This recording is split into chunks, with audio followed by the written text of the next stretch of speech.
আমরা সমাজে ন্যায় বিচার কায়েম করতে চাই। শিশু থেকে আবার বৃদ্ধ বনিতা সকল ধর্ম বর্ণ মানুষের জন্য একই বিচার। একজন সাধারণ মানুষ যে অপরাধ করলে তাকে বিচারের মুখোমুখি করে শাস্তি দেওয়া হবে, একই অপরাধ দেশের প্রধানমন্ত্রী কিংবা রাষ্ট্রপতি যদি করেন তাদেরকে ছাড় দিয়ে বিচার কথা বলবে না। একই বিচার তাদের জন্য আরোপ করা হবে।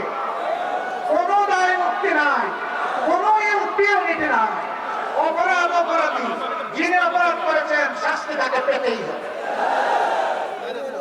এগুলো যারা ভয় করে তারা জনগণের এই উত্তাপ সমুদ্রকেও ভয় করে।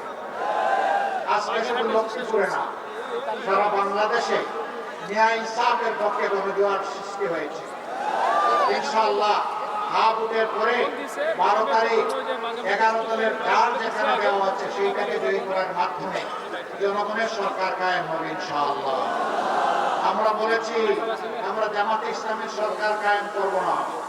আমরা বলেছি আমরা জামাতে ইসলামের বিজয় চাই না। আমরা বলেছি জনগণের সরকার কায়েম করতে চাই। আমরা বলেছি 18 কোটি মানুষের বিজয় চাই।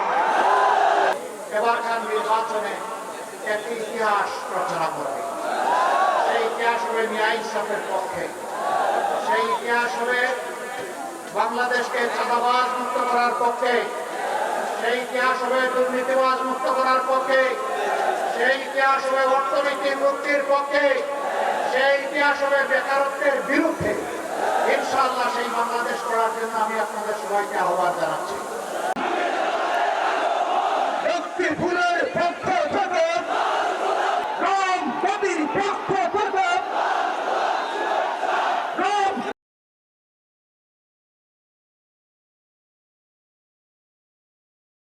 জামাত ঘোষণা করেছে জামাত যদি রাষ্ট্র ক্ষমতায় যায় তাহলে হাত ধরে সেসব হাতের স্পর্ধা তোমাকে সাহস আমরা করতে দেবো ইনশাআল্লাহ। আন্দোলনের উর্বর ভূমি রেখেছি, সামনের দিনগুলোতে আমরা সেভাবে এই জমিকে উর্বর রাখবো। কয়েকটা দাবি আমি উত্থাপন করতে চাই। আপনারা বিএনপিতে যোগদান করিয়েছেন, এরকম মানুষ বোধহয়